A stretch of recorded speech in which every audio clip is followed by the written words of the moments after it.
Hi, my dear students. How are you? Welcome to the session. I hope your preparation is going very strong. So, in this video, we are going to talk about the specific questions that are tested in GMAT. Now, for us, it is very important to understand the question. If you have been following the previous videos, I always suggest this in my classes that if you pay attention to the questions, half of your problems would be automatically sorted. Because once you know the assigned task, then you have the clarity. At times, what do we miss under the stress of completing the paper or under the stress of exam? We hardly give attention to the question, and that's where the major trouble lies. So if you're not understanding what to do, how would you do it correctly? So we've already done the previous part, the previous lecture, where we talked about the general questions, the questions which intend to test your understanding of the overall essence of the discussion, right? So in those questions we include a main idea question, that means what is the author talking about. Primary purpose question, why the author has written the passage, right? So these are two different questions. Main idea is what is the author talking about, primary purpose is why is he doing it, right? Then we have talked about tone. So tone is how the author is expressing the opinion. So if you pay attention to adjectives or you try to understand that how is the author's attitude while he or she is writing the paragraph, then you'll be able to control the question. Then there are structure questions, right?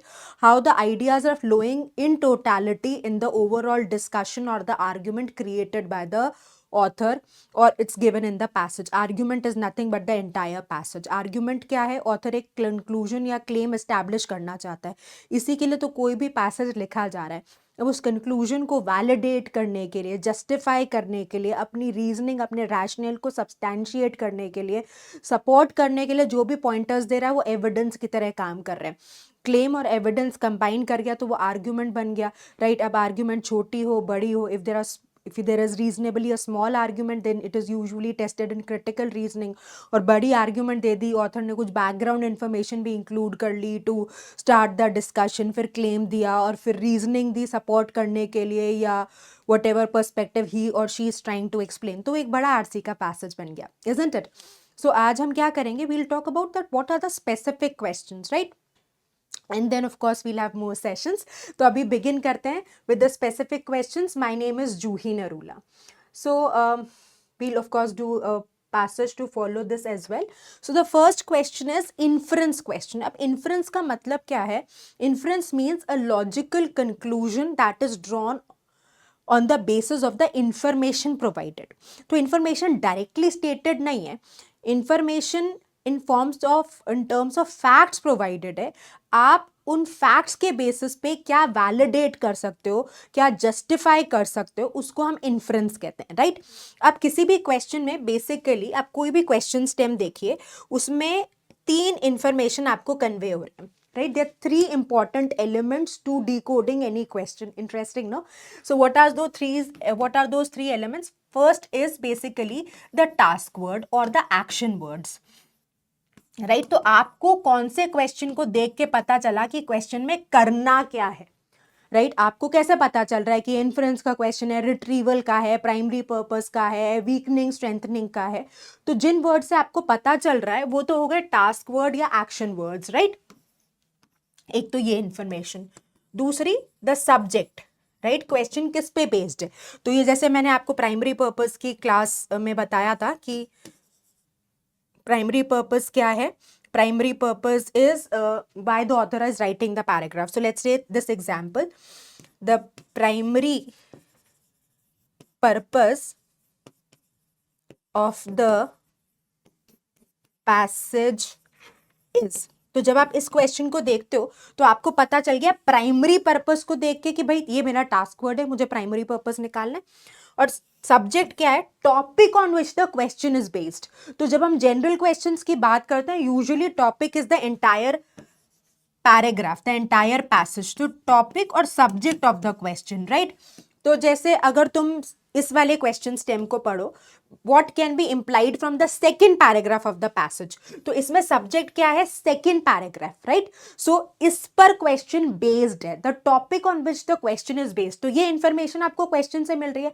अब इस information का आप क्या करोगे? हम क्यों देख रहे हैं? क्योंकि तुमको पता है आंसर निकालना कहाँ से. तो तुमको एक ऐसा क्वेश्चन में ऑप्शन प्रेजेंटेड हो जो इन टोटलिटी ओवरऑल पैसेज को टारगेट करो, तुम्हारा वहां पे ध्यान नहीं जाना चाहिए, right? Because you know that the question is only restricting itself to the second paragraph of the passage.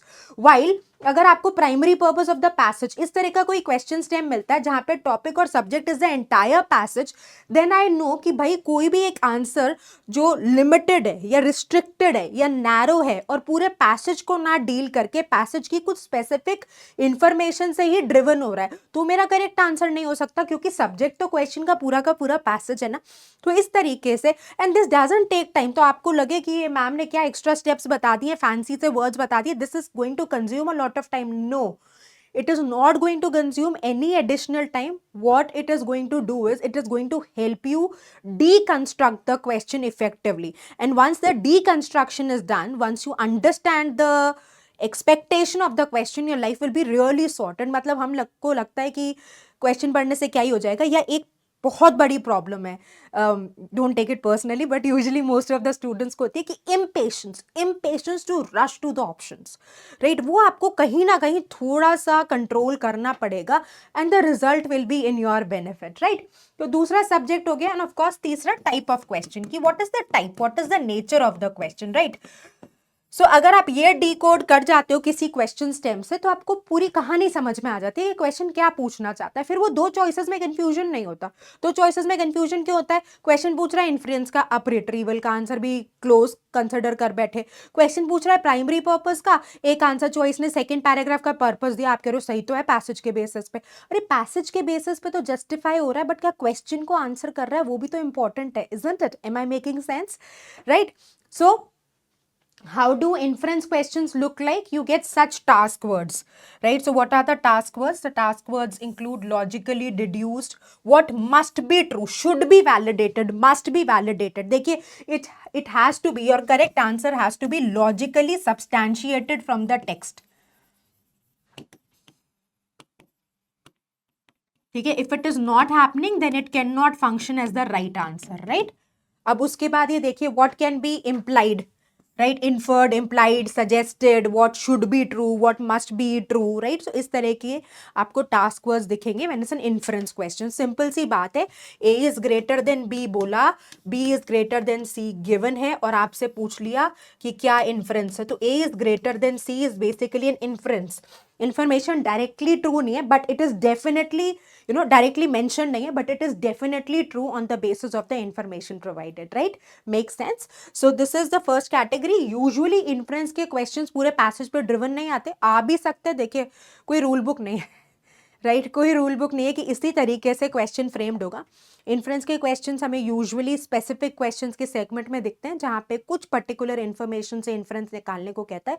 कई बार इन जनरल ऑथर की इच्छा है तो पूरे पैसेज को भी टारगेट कर सकता है, right? So you be prepared either of the ways, right? So this we have already discussed. So you need to understand that it has to be justified, it has to be verified. आप अपनी, so with GMAT students, what is the major hurdle that we face, या students face, कि क्योंकि आप you are working in a setup, right? So you start taking decisions, right? Because it is expected from the position you are in, or even if you're a student, if you're outside your house, you know that the lot of decision making that's happening at your end, subconsciously, consciously, depends, varies case to case, student to student, individual to individual.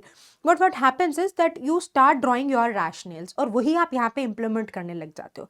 जबकि expectation क्या है कि जो author का perspective है उसी को consideration में लेके क्वेश्चन सॉल्विंग करनी है, अपने पर्सपेक्टिव को लेकर नहीं आना, राइट? और यही आउट ऑफ स्कोप, तो बार बार हम एलिमिनेशन में स्टूडेंट्स को रेकमेंड करते हैं कि out of context, out of scope मत जाइए, क्योंकि कहीं आपका रैशनल आपको ड्राइव करता है to pick up such answer choices, but as much as possible stay within the horizon, stay within the scope of the discussion, and this also really helps in, you know, solving the question rightly.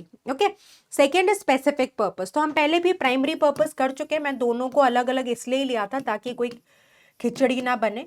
Primary purpose में subject is the entire passage, so why the author has written the entire passage, right? And here in specific purpose author ने कोई term mention करी, कोई innovation को discuss किया, किसी research के बारे में बात करी, किसी एक्सपेरिमेंट के बारे में बात करी, तो वो क्यों करी, right? That is specific purpose. Again, the keywords can be function, right? What is the function? The author has mentioned X in the passage. Why has the author done this? Or the author has mentioned X in the passage in order to. So why has he done it, right? So if he has mentioned some example, some term, some country, किसी statement का नाम in order to, right? So such questions try not to test you in the overall reasoning, but expectation is that you will hit that particular information. You'll only work across that information provided and find out the intent of the author. What was the reasoning the author thought in order to provide that example or research or theory or whatever the subject of the question is, right? Now further if we move, the next is retrieval.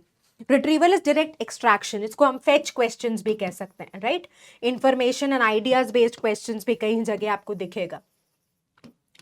ये सबसे आसान questions होते हैं और unfortunately ये भी गलत हो जाते हैं मतलब अप्रोच नहीं पता होती। तो इन क्वेश्चंस में क्या करना है, जब हम इंफॉर्मेशन और आइडियाज की क्वेश्चंस की बात करते हैं, रिट्रीवल की एक्सट्रैक्शन है, इंफॉर्मेशन प्रोवाइडेड है, आपको उठानी है और क्वेश्चन को आंसर कर देना है। तो कैसे आइडेंटिफाई करोगे? According to the passage, according to the author, इस तरीके की आपको टर्म्स देखने को मिलेंगी।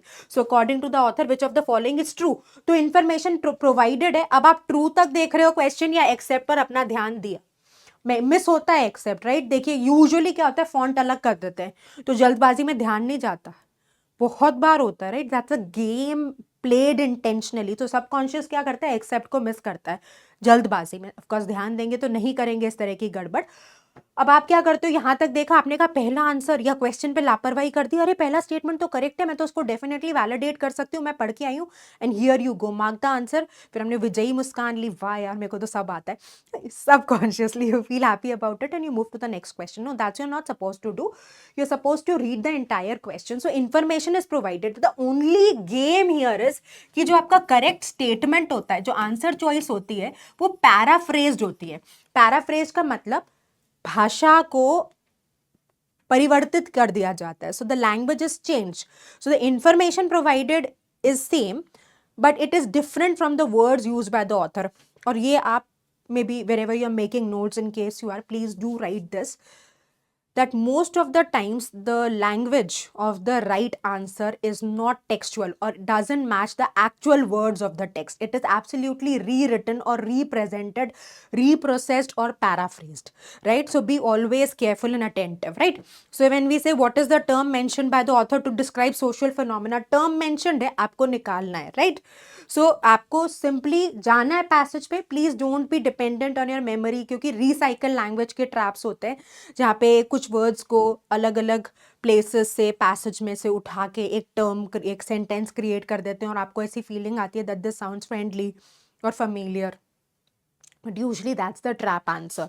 तो आपको क्या करना है, आपको जाना है वापस, इंफॉर्मेशन को रीड करना है, जस्टिफाई करना है, and then you are going to take a look at the answer choices. Okay, now further if we move, weakening और स्ट्रेंथनिंग क्वेश्चन। सो ये क्या है, this at times is tested in CR, मतलब critical reasoning में तो आ ही रहा है, right? तो क्रिटिकल रीजनिंग में कैसे टेस्ट कर रहा है कि ऑथर ने क्या किया, ऑथर ने अपना एक क्लेम प्रेजेंट किया और सब्सटैंशिएट करने के लिए एविडेंस या प्रीमाइस दिया, और जो भी आर्ग्यूमेंट में गैप रह गए उसको ब्रिज किसने किया, अजम्पशन ने। आई एम श्योर ये तो आप पढ़ चुके होंगे।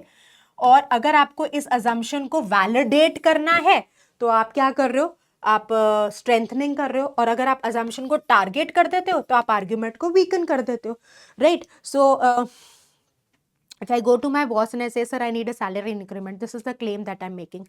He says, why should I give you a salary increment? Whatever points I say, those points act as an evidence. अगर कहीं गैप रह गया या कोई कंसिडरेशन मैंने मिस कर दी तो अजम्पशन ले लिया जाएगा कि whatever the in case claim को वैलिडेट करना है, that whatever Juhi has presented as evidence that stands true, right? अब अगर आपको आर्ग्यूमेंट को वीकन करना है तो आप कहीं ना कहीं कह दोगे कि नहीं, ये वाली इंफॉर्मेशन तो एंटायरली सही नहीं है। या स्ट्रेंथन करना है तो मे बी एक दूसरा पर्सन या एक्सपर्ट उसी रैशनल को जस्टिफाई कर दे या री एम्फेसाइज कर दे, तो वो स्ट्रेंथनिंग हो गया, राइट?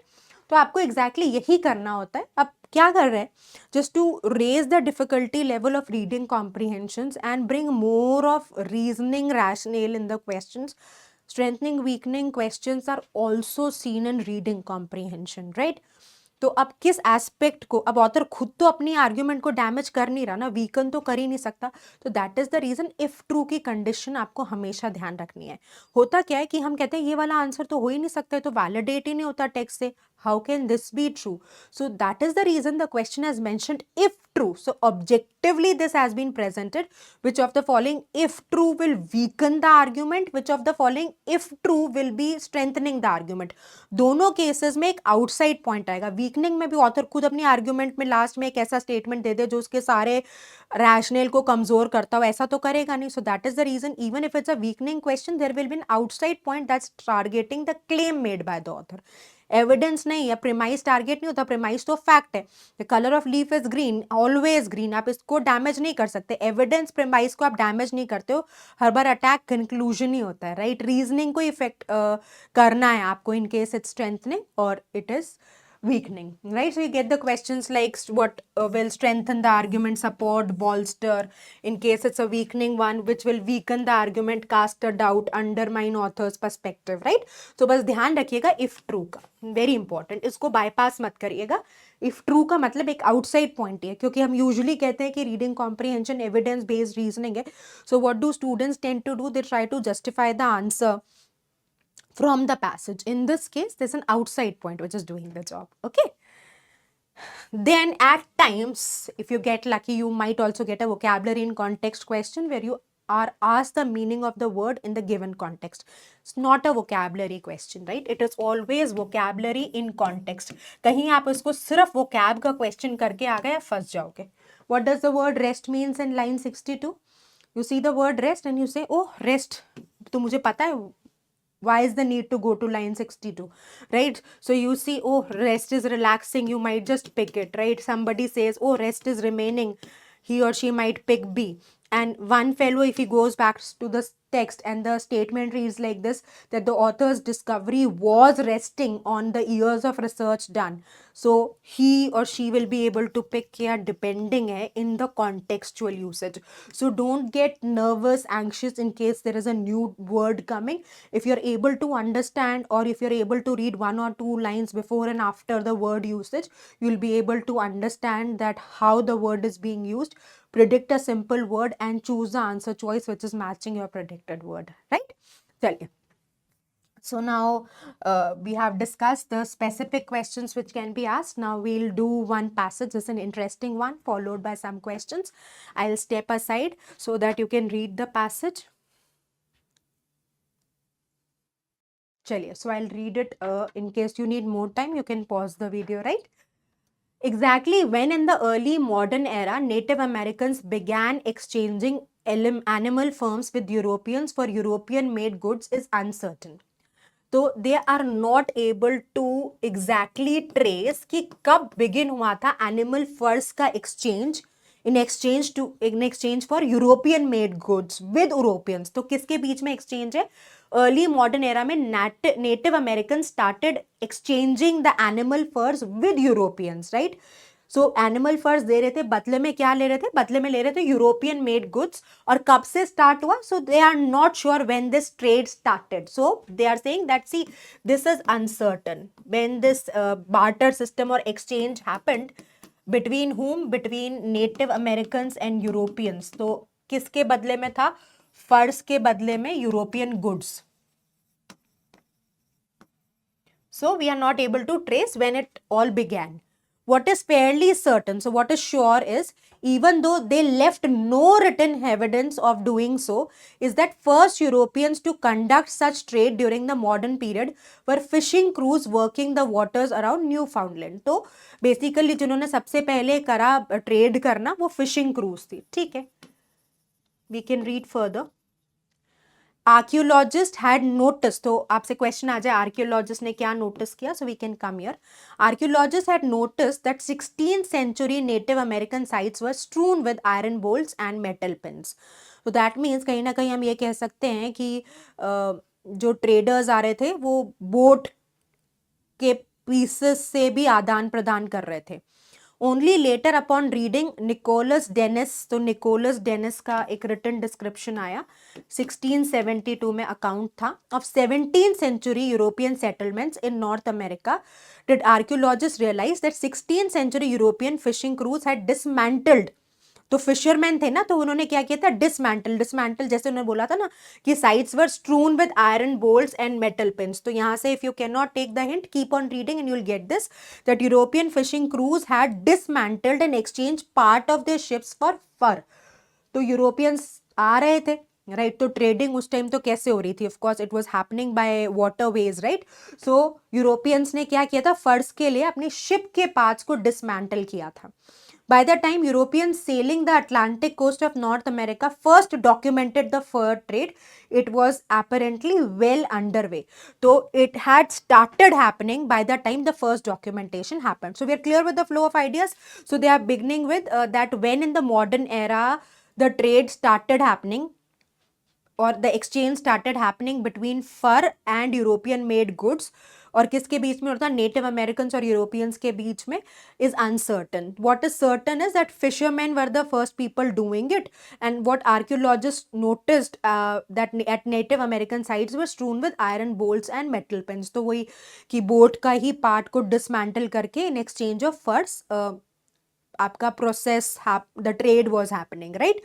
और then there is account of Nicholas Dennis, 1672 का अकाउंट है, of 17th century European settlements in North America. Then what did archaeologists realize? That 16th century European fishing crew had dismantled and exchanged part of their ships for furs. So by the time the written documentation had already happened, या जो पहला written documentation आया, the trade was well underway, मतलब the trade was already established. So the first to record such trade, the captain of Portuguese vessel sailing from Newfoundland in 1501 observed, so there was some captain of Portuguese vessel, he was the first to record such trade.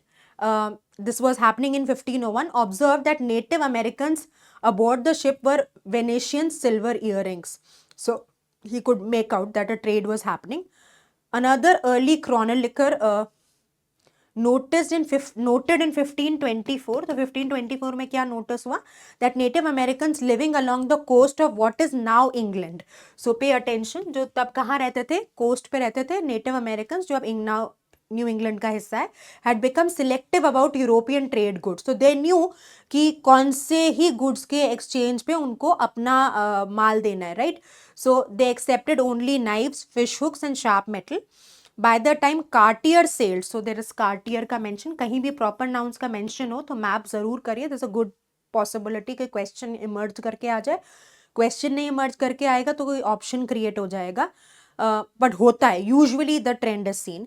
The St. Lawrence River 10 years later, Native Americans had traded with Europeans for more than 30 years, perhaps half a century. ठीक है, चलिए. So now let's see the first question. The passage is easy, right? But we have to see the questions now. So I'll just step aside. अब आप time लो थोड़ा सा question solve करने के लिए, because that's really crucial, that's really important. The author of the passage draws conclusion about the fur trade in North America from all of the following sources except. So what is not the source, right? That you have to identify. तो again except तो आपको देखना ही है. So typically क्या है कि information provided है, आपको देखना है क्या नहीं provided है, right? So what is the question intending? The question is asking the source mentioned by the author of the passage. तो आपको वो choice देखनी है that is not referred as a source of evidence regarding the North American fur trade. So if you take a look at the first choice, Cartier's accounts of trading with Native Americans. So Cartier के account, ये trap answer choice है, right? ये आप कहीं familiarity आती है, हाँ Cartier को तो mention करा था. तो I always say specific questions के लिए वापस चले जाओ, क्योंकि कई बार ऐसे छोटे छोटे traps में आप फंस जाते हो. So take a look at this. इसी को मैं रिसाइकल लैंग्वेज कह रही थी जब मैं इनिशियली डिस्कशन कर रही थी. By the time Cartier sailed the Saint Lawrence river 10 years later, native Americans had traded with Europeans. But Cartier का अकाउंट था, ये तो नहीं बोल सकते. पर आप अगर जल्दबाजी में हो और वैलिडेट नहीं कर रहे अपना आंसर या शक्तिमान बनने की कोशिश करो, you can get into the trap. So this is what we call recycle language, जहाँ पे कुछ फ्रेंडली वर्ड्स उठा लेता है ऑथर और आपको एक फीलिंग देता है कि हाँ हाँ ऐसा सा तो कुछ पढ़ा था. So a is something that is not supported, but again the point to always remember is आप आराम से बी सी डी ई को लेकर श्योर हो जाओ, उसके बाद फाइनल आंसर मार्क करो, right. Never be in a rush to mark the answer, because there you know, even if you are like, we know कि यार हाँ ये तो trap है, this has not been mentioned, we know this, so we are 100% sure, still it is always good. क्योंकि क्या है कि life can not always be that kind कि first option you get it as the right answer. So to make a general habit, a general practice, it is always good that you explore all the answer choices, eliminate the incorrect options, and then take a final call. Right, now let's come to the second option. So what is the second option saying? A 17th century account of European settlements. तो जब आप first paragraph में गए थे, अगर आप first paragraph में यहाँ पर जाते हो, राइट, तो यहाँ पर देखिए उन्होंने ऑलरेडी मेंशन करा है ना, जहाँ पे वो कह रहे हैं कि Nicholas Denys 1672 account of 17th century European settlements. तो ये रेफरेंस तो है, that means B can not be my answer, तो बी चॉइस तो एलिमिनेट हो गई, right. A 16th century account written by sailing vessel captain, तो ये भी उन्होंने बोला है कि ये लिखा गया था, first record was by the captain of Portuguese vessel sailing from Newfoundland. So even this is validated. This cannot be my answer क्योंकि ये तो reference है ही. क्या reference नहीं है वही आपको देखना है. Archaeologist की observations भी mentioned है of Native American sites जहाँ पे उनको screws मिले थे, right? अब चाहो तो आप वापस चले जाना first paragraph पे, right? So what archaeologists found with strewn and iron bolts, and then what did they observe? Archaeologists realized 16th century European fishing crews had dismantled and exchanged part of their ship to get fur, right? So even this is getting validated, so D also goes out. ठीक है. A 16th century account of Native Americans in what is now New England. तो again ये भी mention किया गया है कि देखो another chronicle noted in 1524 Native Americans living along the coast of what is now New England. तो ये तो सब है mentioned, right? So A is the only thing that is not mentioned. तो कार्टियर mentioned है, पर कार्टियर के accounts नहीं है हमारे पास, right? B, C, D, E हमने validate कर लिया, A cannot be validated. So what is the right answer? A is the right answer. Okay. Now let's come to the second question. Please read this nicely. Try this. I'll just step aside. So let's read the question. The passage suggests that which of the following is partially responsible for the difficulty in establishing the precise date when the fur trade in North America began. तो argument begin ही ऐसे होती है कि हमारे पास कोई we are uncertain of the information जिससे हम trace नहीं कर पा रहे कि exactly when this trade started. तो अगर आप choice A को देखते हो, which says a lack of written account before that of Nicholas Denys in 1672.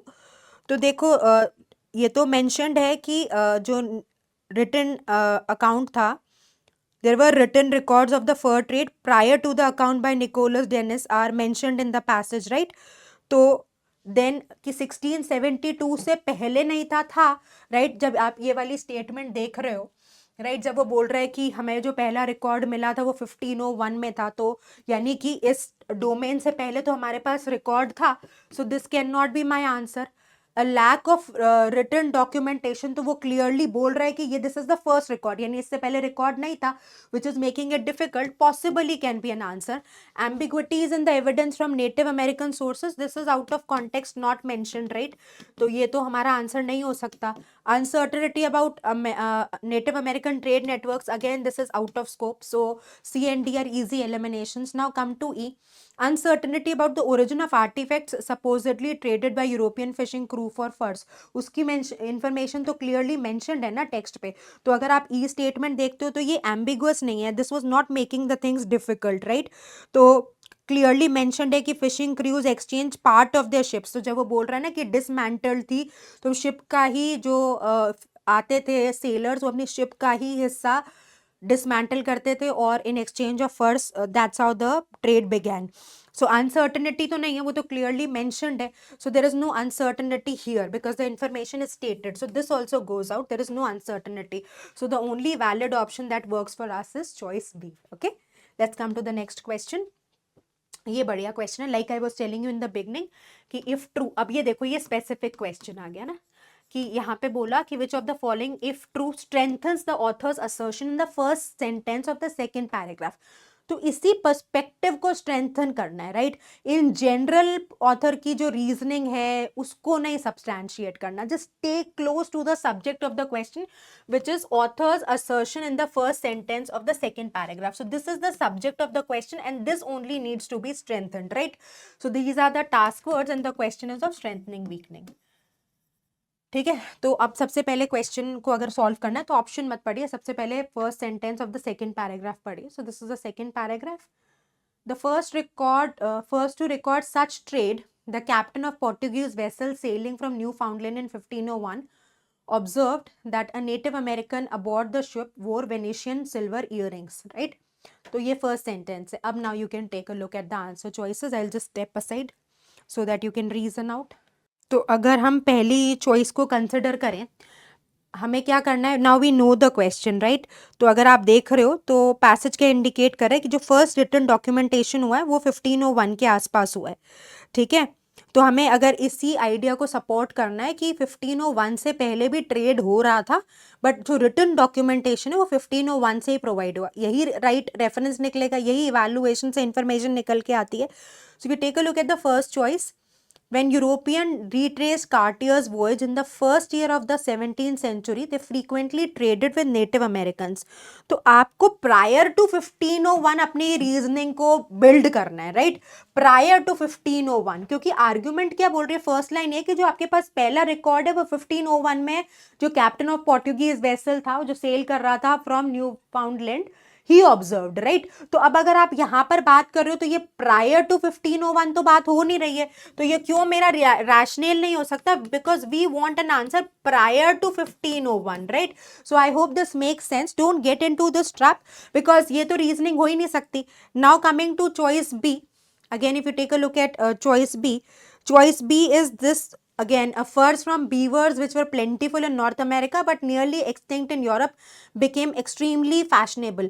भैया हमारा क्वेश्चन जो है वो अभी भी रिस्ट्रिक्टेड कहाँ पे है, प्रायर टू 1501. तो इसलिए जब मैं बार बार कहती हूँ ना क्वेश्चन ध्यान से पढ़ो, क्योंकि फिर आपको ये ट्रैप ही नहीं लगेगा. आपको लगेगा कि यार मेरे को इस रीजनिंग को सपोर्ट करना है कि हाँ 1501 पे ही पहला रिटन डॉक्यूमेंटेशन था, right. So again this information or this trade is not aiding to 1501 वाला perspective, so that is the reason B choice goes out, right. तो sentence पे जाना, उस information को पढ़ना important है.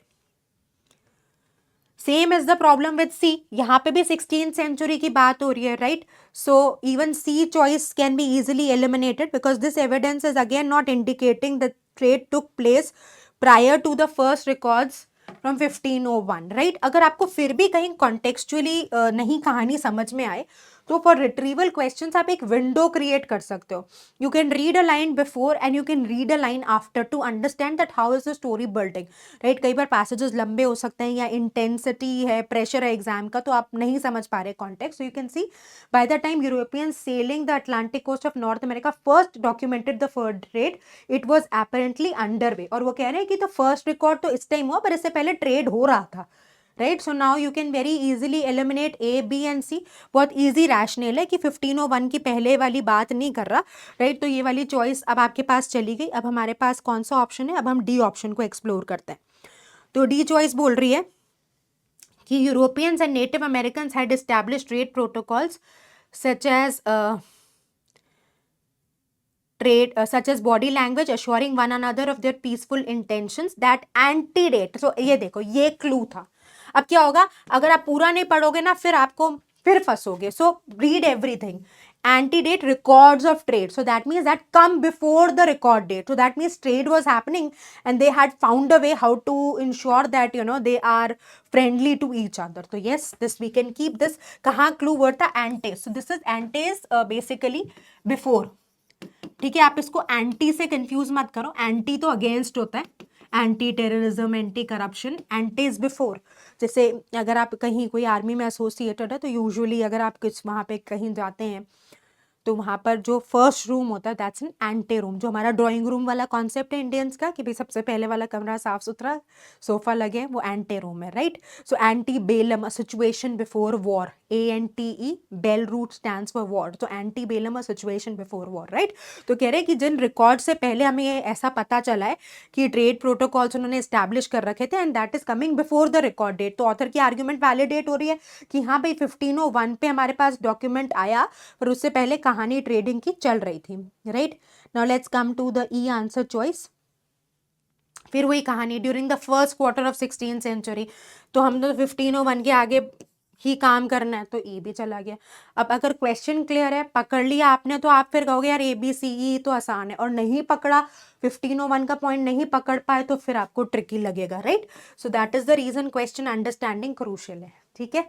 चलिए let's do this question now.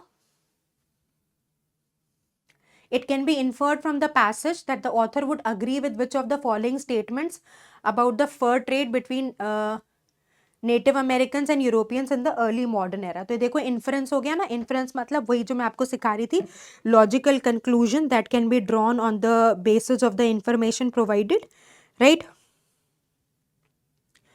तो वही कह रहा है कि जल्दी बिगिन हुआ होगा, right. The trade may have begun early as 1480s में, तो you know this is a possibility, right. तो इसको तो आप कंसिडर कर सकते हो ना कि हाँ एक पॉसिबिलिटी है, क्योंकि ऑथर बार बार कह रहा है कि यार ट्रेड तो पहले हो रहा था, रिटन डॉक्यूमेंट हमें बाद में मिला, तो हाँ हो सकता है ऐसा।